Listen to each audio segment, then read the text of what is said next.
Good morning. You're muted, Jessica. Good morning. Sorry. I'm muted.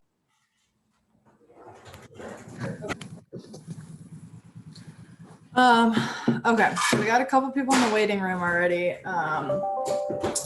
So did you read Mindy's email? Okay, so when we start, or I guess as I'm ending, so let me show you what my last slide of my PowerPoint looks like. So that way you can see.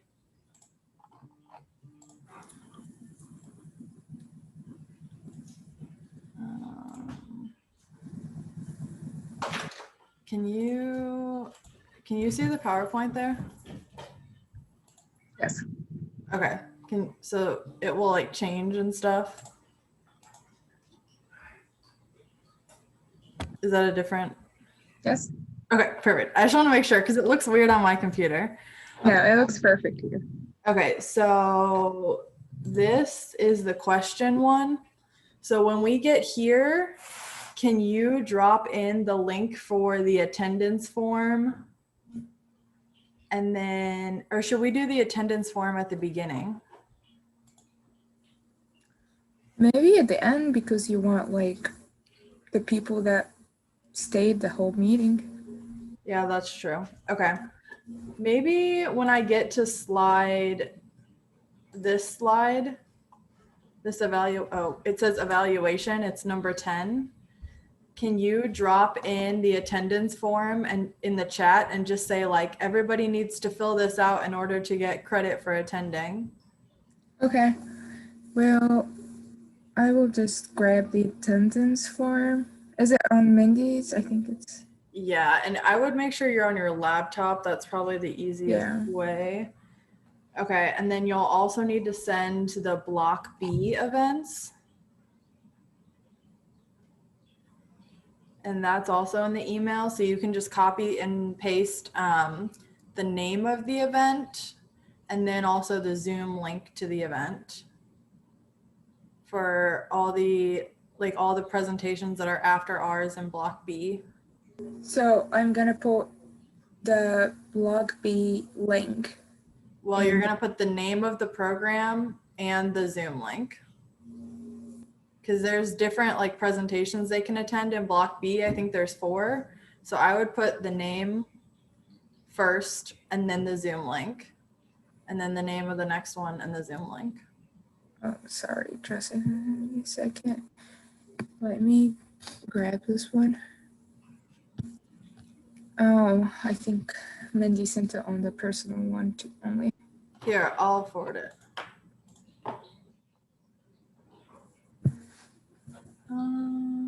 Why did she do that?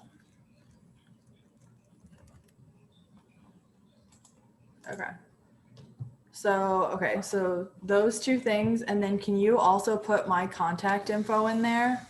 So just put like, for more questions, contact Jessica Mode at jmode@umsl.edu, just so people will have my contact info in the chat. Yes. Okay. So aside from that, those are kind of 3 things you'll need to do at the end.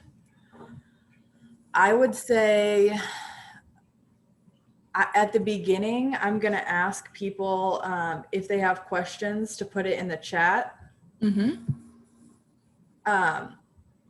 And then throughout my presentation, I'll say, hey, are there any questions? And you can pop in and say like, hey, Jessica, here's one question. You can kind of like ask me questions that are in the chat. Okay. So, where did you send me the link? I forwarded the email to OSI. Why it's not showing? Okay. Oh yeah, I found it. You got it? Okay. So just make sure you send the attendance Block A, and then all those different sessions should be in there for Block B. So for Block B, Why it's not showing on this email? It's very weird. Why does the email I have on my phone is different? I have no idea. Here, let's just do this. Do you have Teams open on your computer? No. That's the link I was gonna add. Okay, here, let me do this. Here. Shit. Okay, here's the attendance link. I'll send you a different email with just this. Okay. And then Sorry, it looks weird.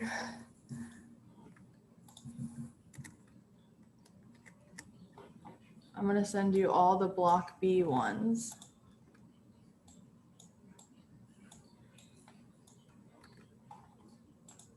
And then can you also watch the waiting room and let people in?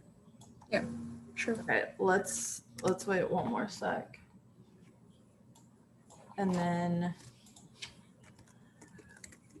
4 more questions.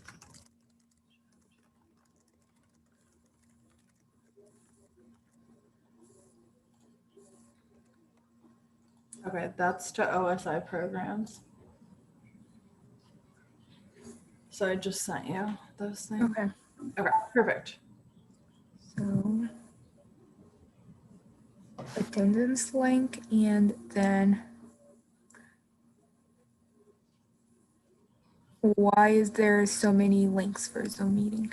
Because there's 4 different ones. There's 4 different events after ours. So people can choose 4 different programs to attend right now and 4 different programs to attend from 2 to 3. So we have to give them all the options and tell them like what the name of the meeting is and also the link to get there. So, okay, I'm gonna put all these links with the name of each one In the chat. in the chat, and then put attendance and read Yeah. the questions and just watch the waiting room. Does that sound good? Yep. Hey, okay, good. Okay, so then I'm gonna let you start. I'm gonna admit all these people, and then if you can watch from there, Okay. I'll probably share my screen, and we'll get started at like probably like a little after 1. And then yeah, just let me know about the chat box, kind of as questions come up. Okay. All right, I'm gonna admit. Do you want me to mute you, or do you want to mute and then I'll mute myself. Okay, perfect. Yay, thanks for your help.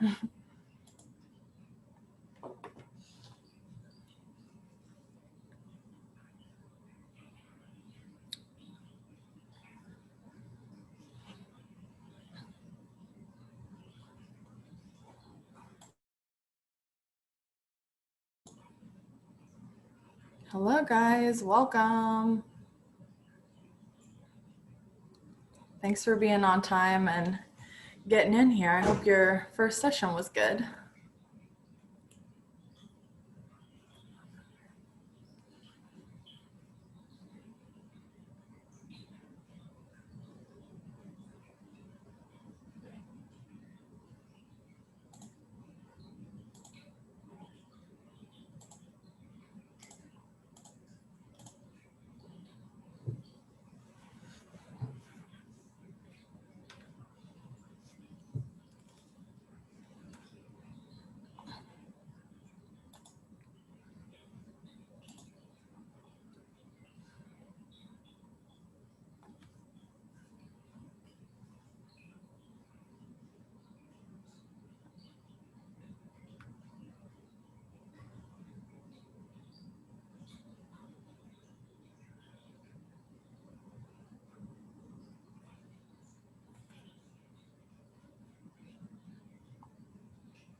Hey guys, welcome.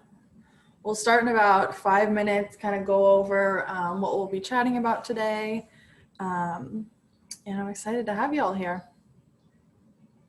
Did you guys have a good lunch and first half of the day?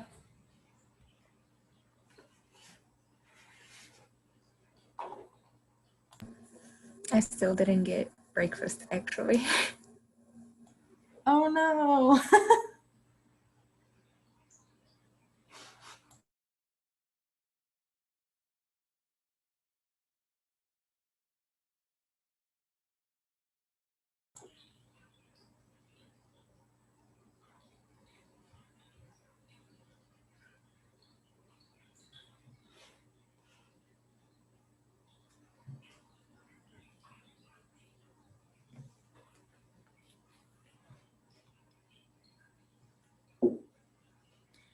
Hey guys, welcome. For any of you guys that are just joining, we'll start in about 4 minutes.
Hey guys, welcome to Programming for Virtual Events. We're excited to have you here.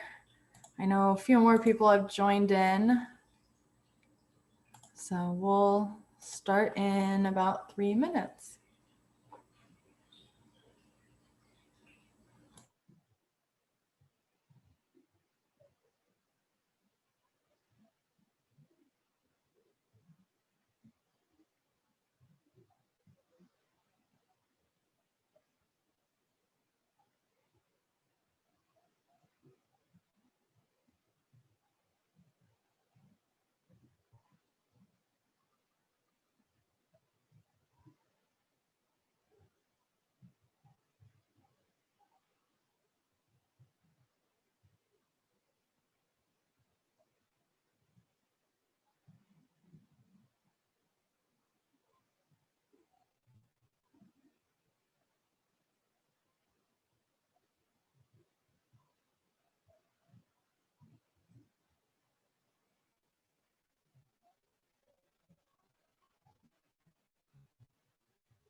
Welcome, everyone.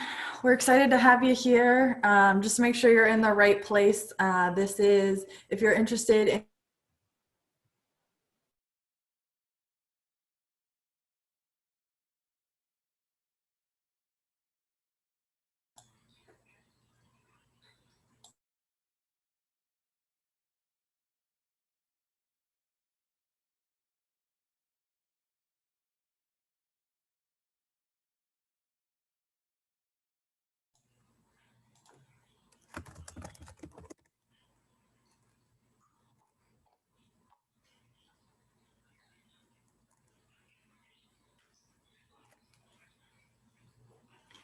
Hey guys, we're glad to have you here. We're going to actually go ahead and get started just to make sure everyone is in the right place. We are going to talk about programming virtually. So if you're not in the right place and need to leave, feel free to hop out. But I think this is going to be a really good session for everybody.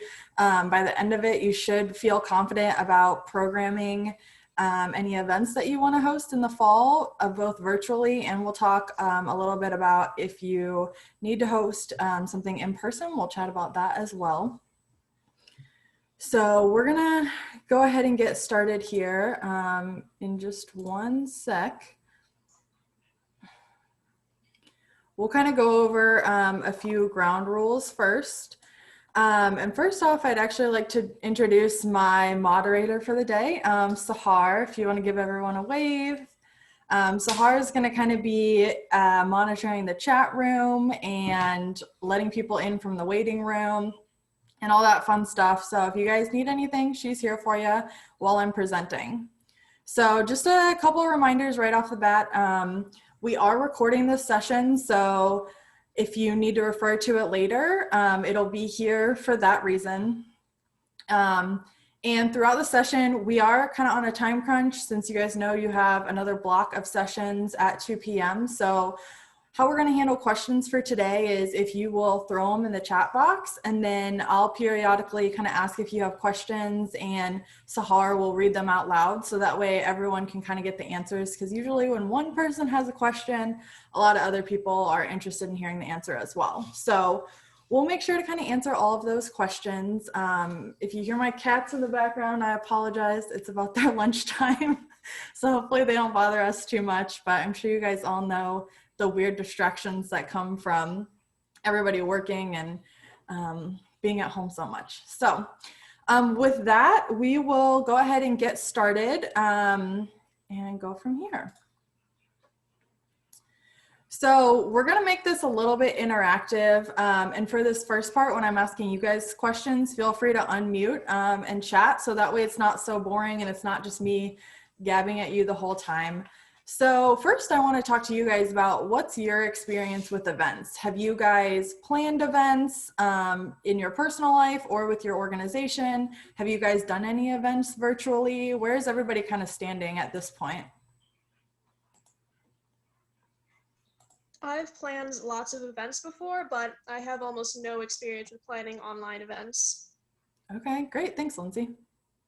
So with me, most of my experience is with like just friends. Like the other night, we had a trivia night using Kahoot. Mm-hmm. So it'll be interesting moving that into what that looks like in an organization. Awesome. Yeah, thanks, Stephanie. I've planned many events and one or two online events. Okay, great. All right. Perfect. Well, so it sounds like you guys kind of have the event planning experience, but we just need to maybe work on what it looks like for an organization and virtually. So I hope that as we go on, this will help you and make you feel confident. So first things first, I want to try to break this down and make it as easy as possible for you guys. There's always a lot of steps to event planning, and anybody who's planned a party or an event or anything knows that a lot of work goes into it. So I want to break it down, and these are kind of the 10 things we're going to talk about today. So if you're taking notes and want to jot these down really quick, these are going to be kind of our 10 mainframe things. And from there, I'll help you break down your tasks a little bit further. So feel free to take a screenshot or whatever, but they'll also be at the top of the slides as we go through. So first things first, for any of you guys that are wanting to hold events in person, I want to make sure that you've read the emails that have been coming out from our office. There are very, very strict policies and guidelines for anybody who wants to host an event on campus, not just student orgs, offices, pretty much anybody that wants to do anything at person. There's more at risk and more things we need to consider with like the pandemic life that we're all living. So student organizations, if you're wanting to host an in-person event, you cannot have more than 10 people. This doesn't matter if you're on campus, off campus, members only, 10 max. And if you kind of decide, okay, we're able to have less than or 10 or less people, we want to do this, there is an event request form that went out in that email that you will have to complete. This is something that, again, departments have had to complete. Anybody who wants to hold an event on campus has to complete. And it is a pretty rigorous form. So just be aware of what you're getting yourself into if you want to hold an in-person event. It's going to ask you questions like, what are you doing? Can your event be held virtually? Do you have a health and safety plan to make sure that the people attending the event are going to be safe?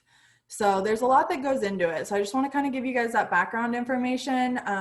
My suggestion would be to hold things virtually. That's how our office is doing 95% of things. I think, it's going to help all of us, be safe, but also it's kind of this format that we're all getting used to in terms of people having classes virtually, events. So I think it's just kind of good to keep the events virtual so we're all in the same routine. And then kind of just like a warning, failure to adhere to these guidelines will result in a referral to student conduct and community standards. So just know that we are taking it seriously as a university, and we will have expectations for you all. Okay, so jumping right in, this is going to kind of be your framework for when you are planning events virtually. So first things first, before we even get started, really with any of the like hands-on kind of work, you're going to want to sit down with you and maybe your student organization team and just kind of do some brainstorming. So determine what's the purpose of the program. Are you trying to educate people on your organization, or are you just hosting a fun maybe social trivia to make sure everyone feels connected and gets to know each other? Are you doing a fundraiser? Because whatever your purpose of your program is, it's going to change how we need to plan it. So next, I would think about your target audience. Is it just for students in your student organization, or are you trying to get, commuter students or residential students to join your organization? Whoever you're targeting, you want to be able to know, so that way when we get to the marketing piece, we're really hitting that marketing hard so your targeted audience can know about your event. And then this is probably one of the most important questions that you always want to ask yourself is, how is your programming contributing to the purpose of your organization? So at the end of the day, you guys have all taken time to write your constitution, figure out, what your organization stands for and what your goals are. So just make sure that whatever your event is, it is connecting with the purpose of your organization. All right, so budgeting. So this is the next kind of piece of things. This is also still in the brainstorming stage.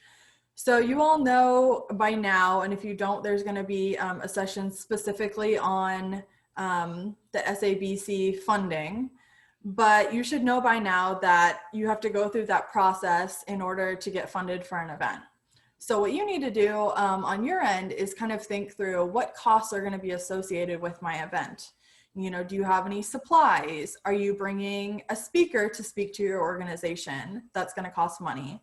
Do you have any marketing that may cost money, such as like flyers or print materials? You'll want to kind of do that research, write it all down so you have a list, and then kind of have an estimate for how much that's going to cost you. And this is what you'll need to put in a funding request in order to get the SABC funds. And now I know some organizations also have some revenue that they have access to, but you know, whatever money you're using, you're still going to want to make sure that you're spending it responsibly. So I think writing out your budget and kind of having a list of what you need is going to help you get organized and make sure that you're paying for things that you really need. Any questions at this point, just kind of with this first brainstorming phase?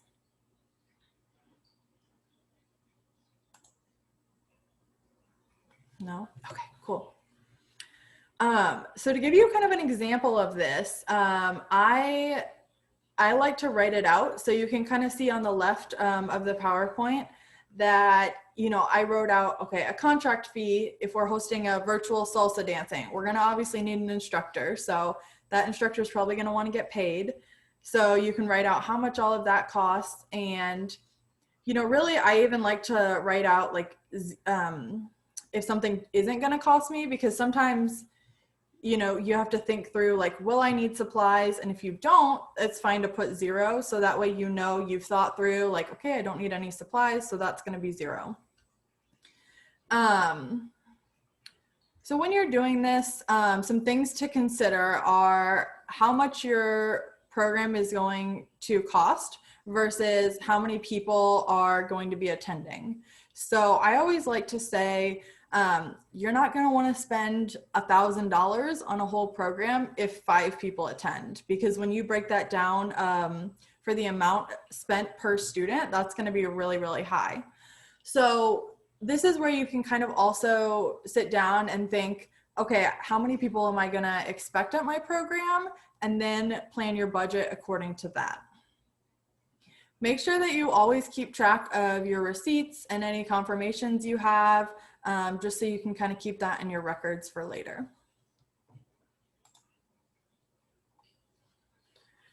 Okay, so step 3 is your logistics piece. And this is where it may look a little bit different if you're planning an event in person versus online. So you really want to first consider your time and date. So when is best for your members? Is there a certain day that works better? I know kind of online classes has made everyone's schedule shift a little bit differently compared to having classes in person. So maybe check with your members and see if a certain day or a certain time works better for them. And you can always visit the campus calendar and the My Engage calendar to ensure that you aren't overlapping with other student org events. And this will help, especially if you are targeting an audience that is maybe wider than just your student organization, especially if you're doing any kind of like recruiting event or something like that. You'll want to make sure that there aren't 5 other programs overlapping. So when we talk about location and we talk about location in a virtual space, there are a couple different options you have. Obviously, like we're all using Zoom a lot for class and lots of other things. I know like I will sometimes Zoom with my friends or my family. So just kind of keep that in mind, knowing that sometimes people might have like some Zoom fatigue of like, we're always on here. Sometimes, you know, it gets to be a lot to pay attention when you've been on all day. So maybe your student org will need like a break if you're hosting an event after a long day of classes where everyone's already been on Zoom. So obviously you can use this platform, but I also wanted to provide you guys with a couple other platforms that have seemed to work for us. Instagram Live is great. And if you're wanting to bring somebody else on, you know, you always have the option to invite 2 people to speak. You could do a Facebook Live, a YouTube Live. So a lot of the social medias that we're all using kind of day to day are also really great to host events. And the other good thing is that you can easily search for like all the documentation on how to set these events up, because so many people have been using them during the pandemic that like this information is super readily available. So I'm curious if you guys have used any other platforms. I know some people have used like Twitch. Are there any other like popular ones? Feel free to like unmute and let me know. Discord. Awesome.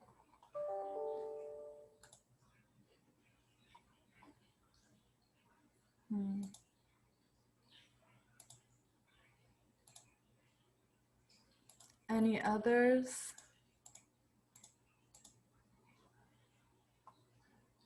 Okay. I think Google has like a chat function that you can use for large group gatherings.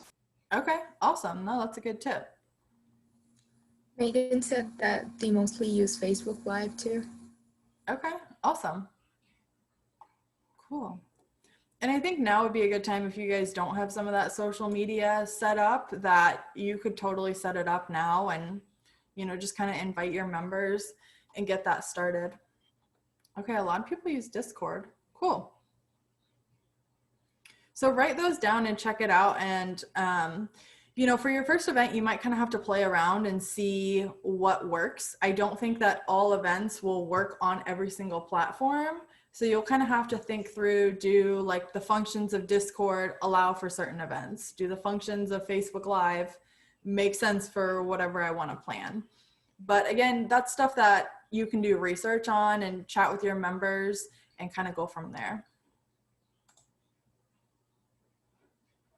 Okay, now I know this looks like a big list, and feel free to screenshot this or take a picture, but when we're doing online programs, it comes, I don't want to say with a lot of risk, but with potential things that could happen to make our program turn out bad. So instead of freaking out and saying like, okay, I could invite a speaker and their internet couldn't work, what I like to do is just make sure that you're prepping ahead of time and you're talking to your members or your speaker or whoever's invited to the event to make sure that they kind of know what to expect and know what to test out before the event. So with internet, there's always the chance that it could go out or you could have a slow connection, but you know, make sure that if you're the one presenting, that you're checking that maybe even a week before and setting up your spot that you're actually going to present from, and you can make sure that the connection is good and people can hear you.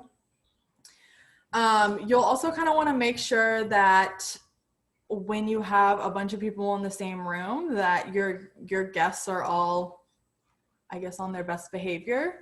So make sure that you know how to use the features in Zoom, such as like mute all, if you need to remove somebody from a call because they're doing something disruptive or inappropriate, whatever it may be. Make sure whoever's kind of monitoring your chat or monitoring your event is able to know how to use those back-end functions. And then the other thing is making sure that whoever is in charge of the event also knows how to use Zoom. So I know like today we're using the shared screen. If you're working with a vendor who maybe doesn't have experience with virtual events, you might want to do a prep call and kind of run them through what the day of event will look like and make sure that on their end, they feel comfortable sharing their screen, muting and unmuting their self, monitoring the chat, all of that. And another thing to think of when you're using Zoom is making sure that with every system Zoom account, we're now required to either have a password or a waiting room on it. So when you're kind of setting up that event on the back end, just make sure you have one of those checked in order to stay in compliance with the system. Cool. And then, like I said, here are just some things I always like to make sure that my moderator knows how to do. Again, just worst case scenario for some of these, like usually people are really good about muting themselves, but just in case not, that's a handy feature. And then, of course, responding to questions in the chat and making sure that they're kind of paying attention to that, because if you have presented before, it's really kind of hard to present and pay attention to the chat and let people in from the waiting room. So it's always a good idea to have an awesome moderator like Sahar who can help you with that. And then another handy tool is how to spotlight a speaker. So if your speaker isn't using a PowerPoint and you want their face to be really big on the screen, just make sure that your moderator or your host knows how to spotlight.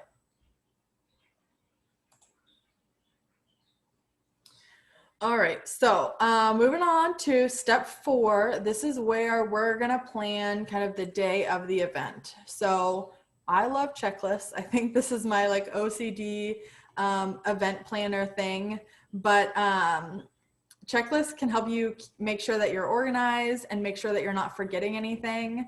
So I would suggest sitting down with whoever is planning your event and kind of making a detailed list. So this is where you'll want to include all your planning steps. So for example, maybe one of your steps is deciding which virtual like hub you're going to use. So if you're going to use Zoom, great, test that out. And just kind of write down all the different steps that we're talking about today to make sure that you're not forgetting anything. I would also suggest making deadlines and holding your members accountable, because deadlines are going to make sure that you get everything done on time for your event. And we all know that school can get busy and homework can get busy. So sometimes student org events like aren't at the top of everybody's priority list. So, you know, make sure that you guys are all kind of holding each other accountable to when things need to be done in the planning process. And make sure that you're not giving it to one single member to do everything. Again, it starts to be a lot. So have like maybe a small committee of members who's planning an event, and then you guys can delegate different tasks to each other. So then you'll also want to, at this stage, think about your itinerary for the day of the event. So setup looks a little bit different for virtual events, but what I would suggest is having whoever's presenting and your moderator, and if there's any other people that are co-hosts, getting into the call before everybody else so you guys can chat, make sure everything's set up right. You really only need about 20 to 30 minutes to do this, but again, it's just good to kind of double check this stuff and make sure everybody feels comfortable prior to allowing all of your audience in. And then if you have any vendors that you're working with, so that could be a speaker or somebody that's hosting your event that's not part of your student organization, make sure that you have their contact information. You never know like kind of what could go wrong on the day of your event. So if you have their phone number and you're able to either call or text them, that is kind of like a backup. If they were to like forget that they had to attend the event or couldn't get on the Zoom call, you would have another way to contact them. And then I like just to keep myself organized, to write down kind of a timeline of your events. So today, like I wrote down when you guys came in, kind of the things I wanted to chat about first. And then there's some things at the end that we have to tell you all just for the next session. So Sahar and I kind of came up with a timeline just to make sure that we stay on track, because again, when you're presenting, sometimes it's like hard to remember all of that. So that just kind of helps you keep organized. And then if there's multiple people planning the event, you guys can all be on the same page of what time things are happening. Any kind of questions so far?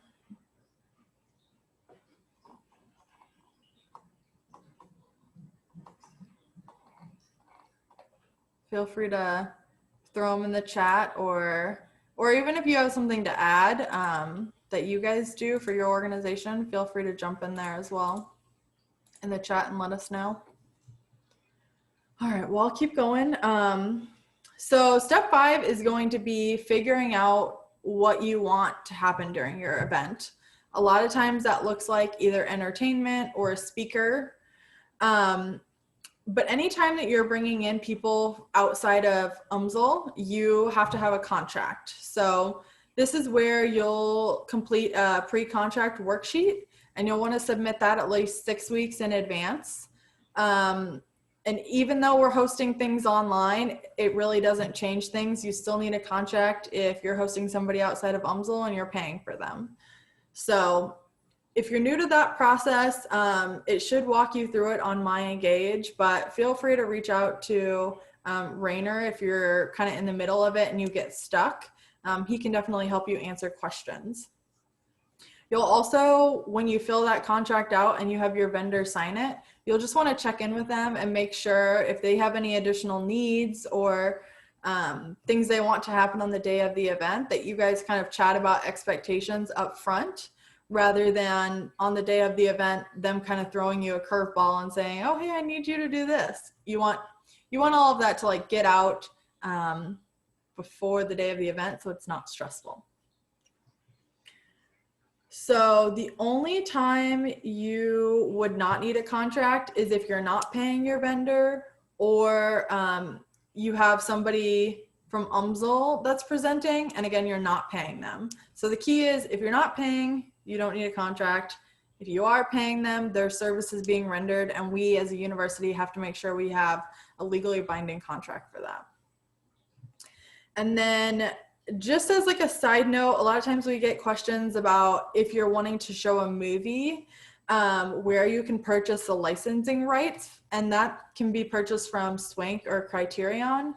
And that's something that I work with. So if your organization is wanting to show a movie, feel free to reach out to me and I can work with you on purchasing the movie rights. You do have to purchase the licensing rights if you're showing it in public.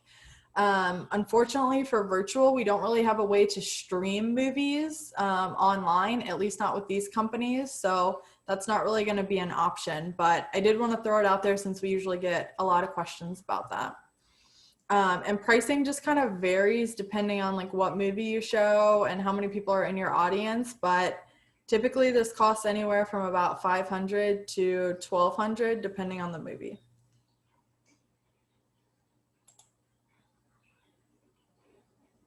All right, so how are you guys feeling so far? I feel like you probably have some questions, so now would be a good time to throw them in the chat and let's talk about those.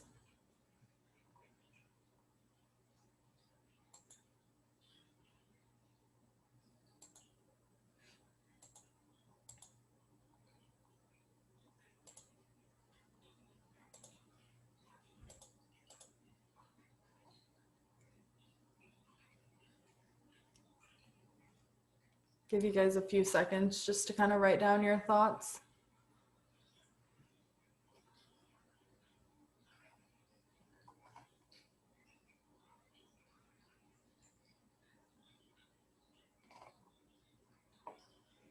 All right.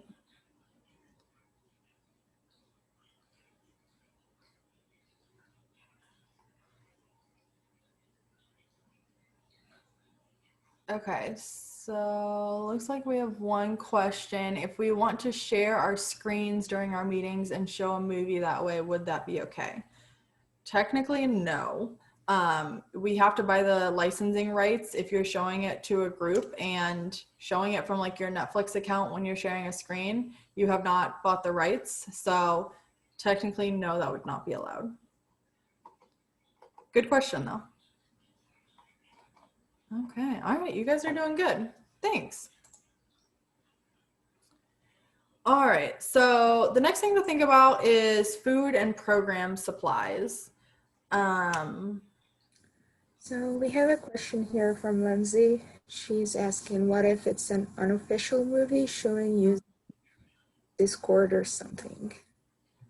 No, so if you guys are hosting an event, I mean, I can't stop you from, like, if Sahar and I wanted to meet up and have our own little meeting just as like friends, like I couldn't stop that from if you guys wanted to share a movie. But if you are hosting an event and you are registering and using money that is SABC, you cannot show a movie. Like it's illegal, and we will stop you because you know, we can get in trouble if somebody is showing a movie. So unfortunately that is not allowed either. And somebody said Netflix doesn't allow that, and that's correct. So again, I can't stop you if you want to like do that with your friends, but if it's a registered event through SABC, it is not allowed. So good questions, guys. Okay, so next up is food and programming supplies. We're probably not going to have a lot of food. Interrupt, Jessica. Yeah, you're good. There is another question. Mm-hmm. So it's playing music the same way with copyrights from Abigail? Good question. So let's say you wanted to host like a music trivia. Yes, it is the same technically with copyrights. So what you would need to do is, if you were hosting an event that is music based, you would probably want to find a vendor that has the rights to those music. So for example, last weekend, we had a music trivia event for our Welcome Back Bash. We hired a DJ who had the rights to the music, and he was able to play them because he paid for them and we paid for his services. So that would kind of be like the way around it, if you hire a vendor that does have the copyrights to the music. Does that make sense, Abigail? Just give me like a thumbs up or something. Okay, perfect.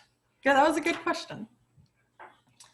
All right, so jumping back to food, and if you guys have more questions, we can answer them in the next couple slides, so feel free to keep throwing them in there.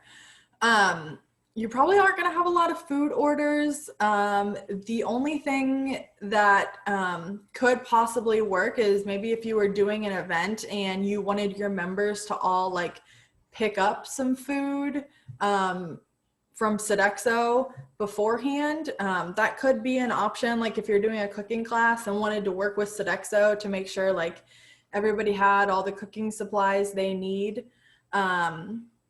That could possibly work for a virtual event, but other than that, I think there probably aren't going to be a lot of Sodexo orders for virtual events just because it's virtual and people aren't going to be able to pick them up. But in the case that you do order, make sure that you order on Cater Tracks, and you guys all should have a login for that with your student org. If you don't have that, send Rainer an email and he can get that squared away for you. And then program supplies are something that, you know, you'll need to work with our office in order to get purchased. We have to be able to purchase them from somewhere that will give us tax, or no, you guys don't have that. Sorry, I do things a little bit differently than you guys do because I work in our department. But if you guys are ordering supplies, back up for a second, we can help you order them. We have access to like Amazon and other vendors online. So if you want to order supplies, make sure that you fill out your supply order form, and we can work with you to get those, and then you can come pick up the supplies from our office.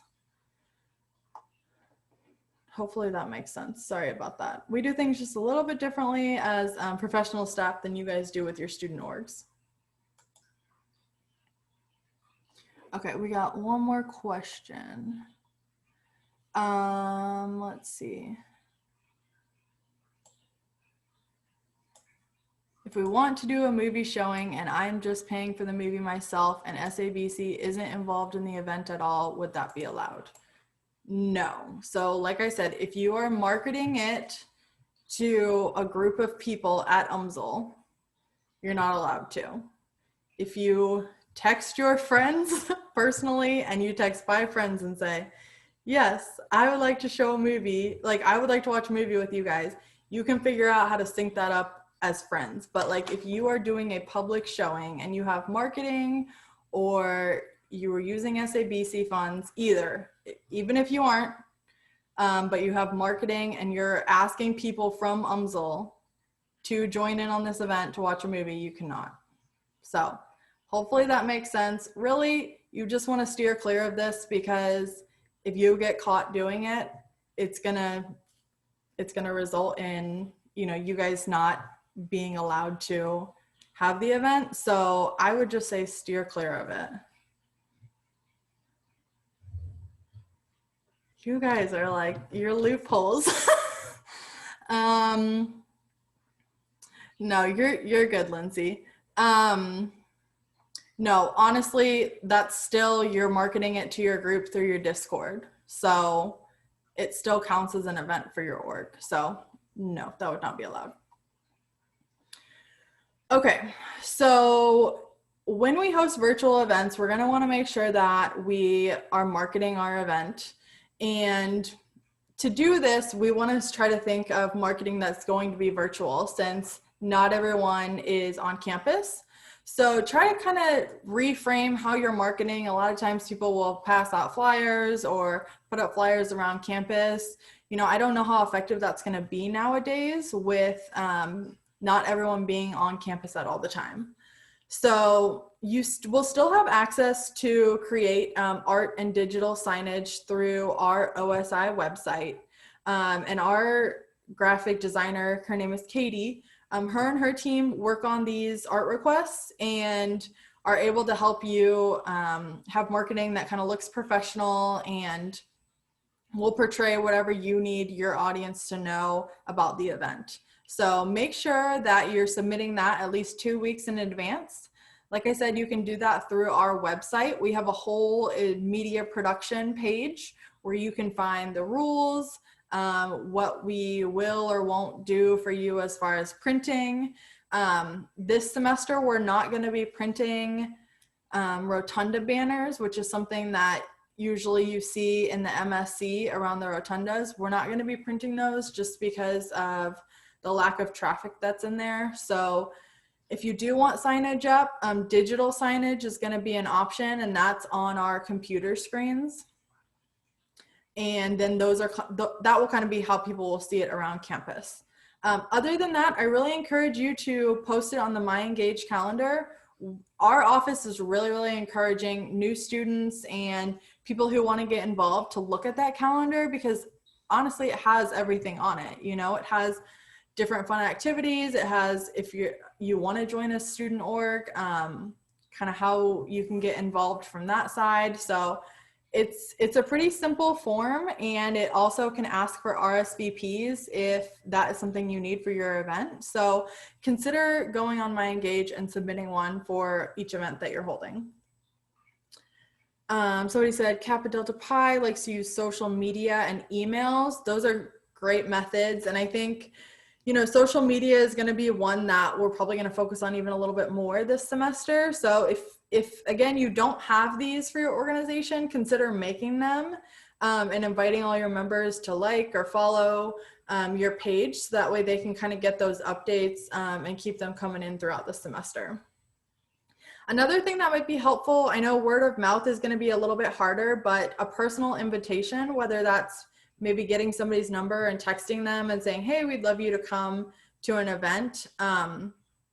That's a really nice touch. And I think when you text somebody and personally reach out to them, it makes it a little bit, I don't know, you kind of feel obligated when somebody invites you to attend. So that could be a good method. If your teachers are willing to let you share about your event in your class, either before or after class, that could be a good way as well, just to kind of get the word out. Are there any other ways that you guys market or things that you do? The emails was a good suggestion. Go ahead and throw it in the chat if you have any other ideas.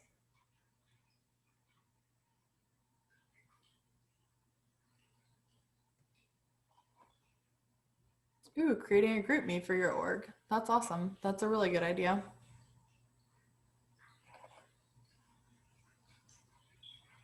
And you can also encourage, if you guys use social media and say you make like a Facebook event, I would encourage your members to go invite people, because everyone kind of has their own, you know, circle of people that they know. So if everyone is inviting their own circle, you guys are going to reach like a lot more people. So I think that could be effective as well. Awesome. We'll keep throwing them in there if you guys have more marketing ideas, because marketing is really important if you want people to actually be at your event. All right, so step 8 is confirmations. And this is another thing that maybe seems excessive, but it really helps to make sure that on the day of the event, you're not stressed and everything's gonna go well. So I always like to confirm everything 1 to 2 weeks in advance. So this means sending out email reminders to people who have RSVP'd saying like, hey, don't forget the event is in 1 week. Here's the Zoom link, or here's when we're gonna host our Instagram live. Make sure you put it on your calendar. And then you also wanna reach out if you're working with a vendor or a speaker or whoever. Make sure that they know what time they need to arrive, what time they need to set up or get on their call. So that way everything is good and you're not gonna have to stress on the day of the event.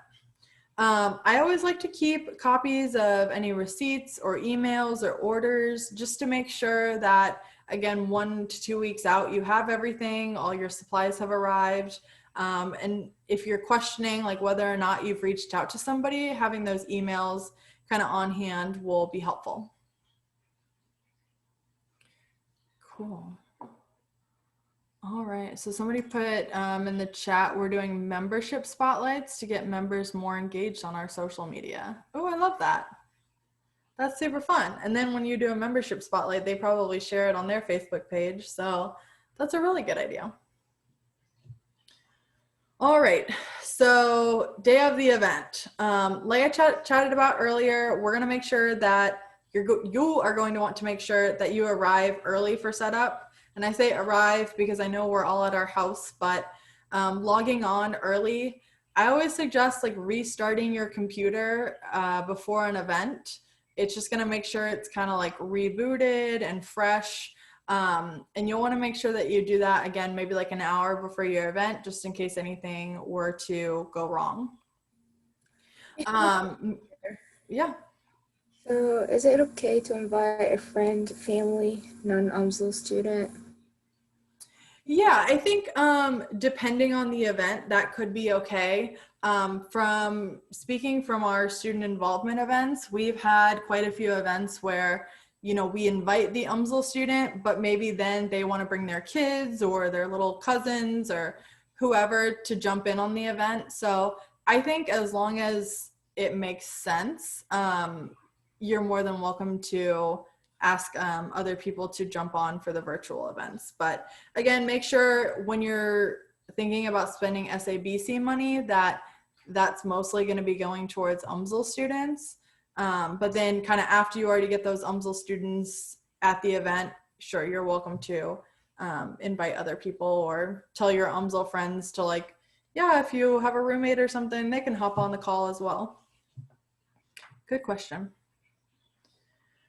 Okay, so back to day of the event, make sure that whoever's helping with the event, you kind of have assigned a role to all your volunteers. So for example, like Sahar and I knew today that I was going to be presenting and her job was going to be to moderate the chat, to let people in from the waiting room. Again, we chatted about this before, so we were both very clear on what our like duties were for the event.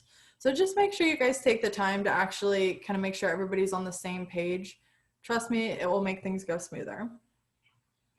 And the most probably important advice of any event that you plan is making sure that you stay calm, because inevitably things are going to go wrong, especially when we all have internet that goes in and out all the time. There will be things that go wrong, but I would say kind of make sure you have a backup plan. And make sure that you can think quick on your feet in order to help avoid if something does go wrong, that you can have an easy fix to get everything back up.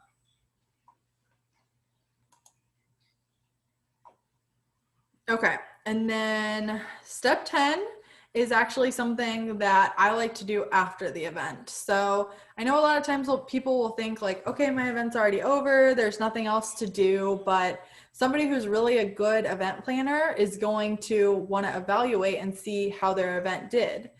So I would suggest maybe meeting with your org after you have an event and kind of talking through what went well, what you think you could do better next time. Maybe even talk about sending a survey out to your guests so they can tell you how to improve the event or what they really liked about it. Because that feedback is really going to be critical to us this semester. As a lot of us haven't planned virtual events, we're going to have to, you know, kind of go with the flow and tweak as needed. So it's the same for like, if you guys have feedback with Soul or how we're doing that this year, we'd love to hear it. I think it'll just make things better in the future. And if you guys ever do like a similar event, you know, if you have a trivia and then you know you want to host another trivia at the end of the semester, getting that feedback is going to make the planning a lot easier.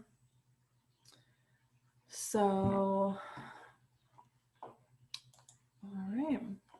So I guess now I want to give you guys time for questions. Are there any questions that you have in terms of anything we talked about today or just something that's on your mind? Are you guys nervous about planning events? Do you feel okay about it now? And then kind of while we're answering these questions, Sahar just threw a couple things in the chat. So if you want credit for attending this event, make sure you fill out this Google form. That's a requirement for everybody who is currently on the call, so do not miss that. She linked the Google form there. And then we also want to point out, here are the next Block B events. So you'll have to figure out what, what session you'll want to go to. We have Marketing Best Practices with Katie, Lost in Translation with Dorian, Time Hacks for the Involved Student with Michaela, and then RSO Finances with Rainer. So copy and paste whichever one you're interested in going to, so that way you have it for after we're done. And then if you have any other questions or you think of something after this, Sahar threw my email in there as well. So don't hesitate to reach out. I am happy answering any questions you have now or later. So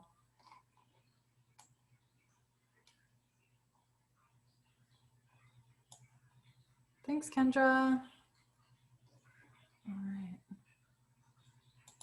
Any questions?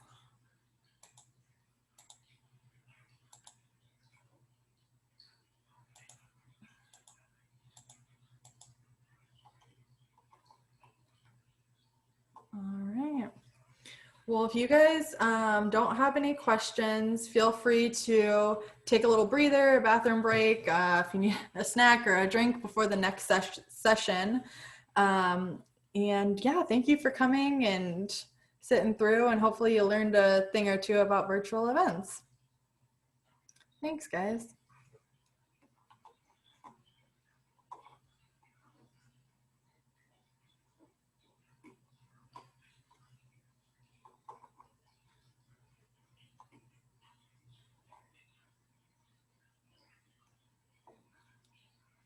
If you do have questions, though, feel free to throw them in there. We won't kick you out quite yet.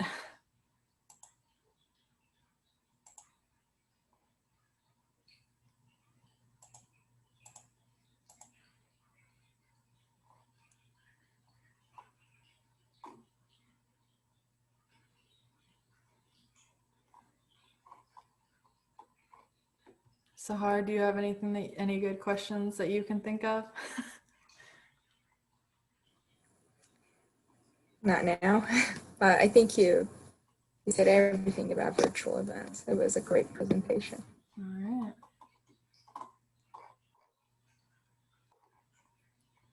right. Okay, Lexi had a great question. How do we get into the next session? So go ahead and copy whatever session you want to go to. You'll have to scroll up through the chat. Copy that Zoom link to the presentation you want to go to, and then you'll want to paste that somewhere. You'll have to exit out of this Zoom and then jump into the next Zoom.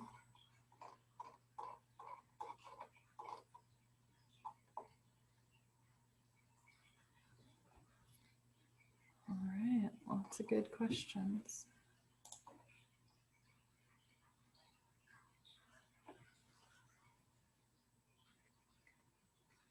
All right, thanks for coming, guys. Like I said, take your time, make sure that you filled out the attendance, and then grab the link to the next event you want to attend. Oh, thank you. Use this link to pick what you would like. Perfect, or you can copy that link as well. Can we also access those links in the Google Drive link Rainer gave? Yes, you should be able to. Yep.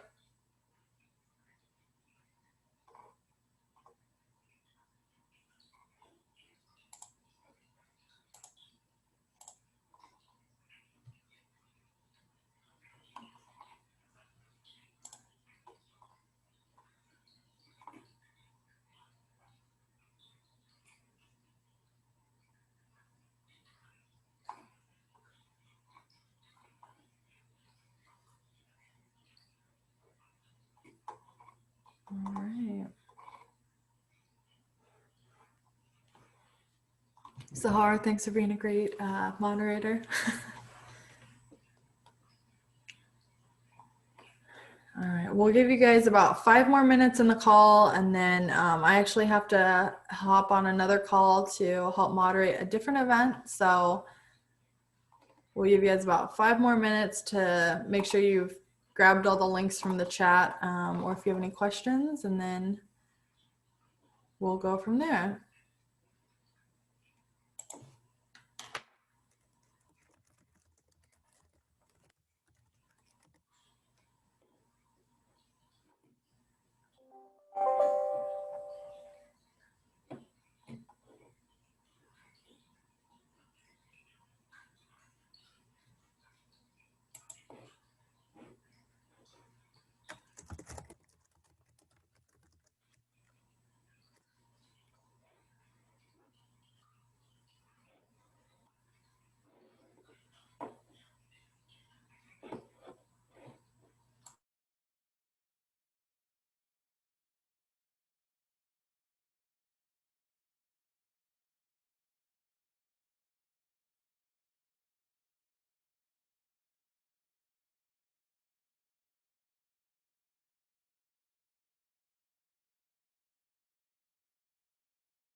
All right, we'll give you guys about 2 more minutes to hop off because I gotta hop on another call to help Katie. So feel free to grab this Campus Labs Engage link, and that should have the next session. Perfect. Okay, thanks for your help, Sahar. Thank you. I just wanted to make sure I don't need anything before I leave. No, you're good. Don't forget to put your hours in though. Okay, sounds good. So. You did great too. All right. Well, thanks for your help. I think it went okay. No, you did great. I love stumbled over my words a little, but I just always forget that student orgs do a couple things different than we do. So whoops, but it's fine. Yeah, you did awesome. All right. Well, I will see you later. Bye. See you. Bye.